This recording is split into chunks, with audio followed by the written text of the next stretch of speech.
What is up, guys? It's Envy2000 here with another Minecraft presentation thingy for you all. And today I'm going to be doing a presentation on medieval times, and specifically medieval towns. So, here are all the things that we're going to be reviewing today. First, we're going to be reviewing the location of the medieval towns, important buildings in medieval towns, houses in medieval towns, sanitation, or lack thereof, hazards, and safety. So let's get started. Medieval towns were often built near a water source for the town to drink and other things that you use water for, and they had a gigantic wall around them to keep unwanted things like bandits or thieves or unwanted knights, enemies, stuff like that. And it had a large gate, large gate at the front for traders and merchants, and so on. So the largest and viewed as the most important building in the medieval town was the church, or the cathedral. Now, the cathedral was the largest building in the entire town, as it was one of the main gathering places for the people. It was also sometimes used as a place for protection, until cannons were introduced. The Guildhall was the second most popular building in this entire town because it was a place where important meetings were held on like amazing tables like this one, and it was also used as protection as well as the church until around the Middle Ages when cannons were introduced. Okay, so now we're on to housing. Now, streets and houses. Houses were very packed close together, as land was expensive and there wasn't very much room for people to put their land on.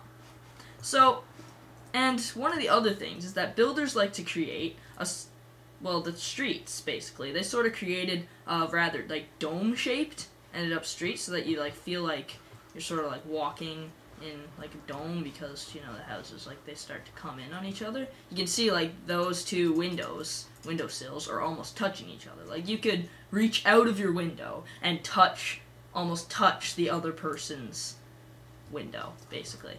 And so, the thinking behind that was, since land was expensive, what builders would do is they would take a small plot of land, like about, let's say, 30 meters.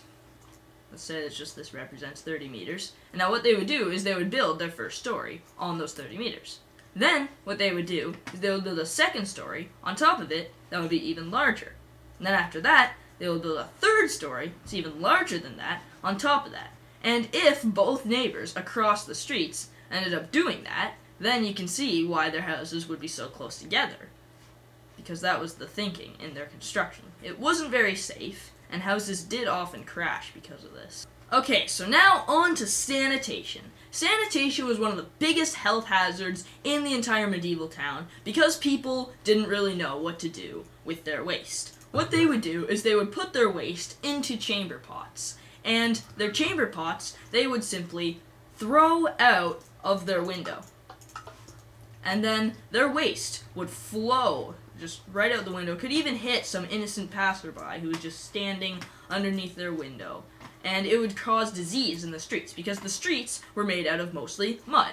And the mud would absorb all the waste, and it would cause disease for anybody who's just simply walking over it, or like falls on their face or whatever. It would just cause a lot of disease. And it would also infect the town drinking water in some cases. Now, all of these problems ended up leading to some serious diseases, like the Black Plague, which was caused by rats, because rats managed to flourish here in this terribly healthily place. And that's how the Black Plague, one of the worst diseases ever in history, came about, is because of these things. Back, you evil demons, back to the land from which you came! Alright, now one of the second biggest hazards in medieval towns was also based on the buildings. When you have a crowded street like this, most houses were made out of wood, because wood was one of the cheapest materials. But wood, as we all know, is extremely flammable. Now, since the only light source in medieval towns was caused by candles and torches, fire was always a very common problem in these parts. Fire would be a disastrous consequence and would just spread everywhere and burn up everybody's towns and destroy everything. One of the other biggest problems in a town when it came to safety and hazards was nighttime. Now, most towns, they had a curfew, which was around between 9 and 11 p.m., where all people had to be in their houses and their lights blown out. When all the lights are blown out, there's not very much light left anymore, so people can't see. Medieval towns also didn't have a very decent police force, so they couldn't keep innocent people who were left out of their house from mean and menacing people like this thug. So many people ended up dying to simple people like bandits and other sort of enemies. I think that's everything, isn't it?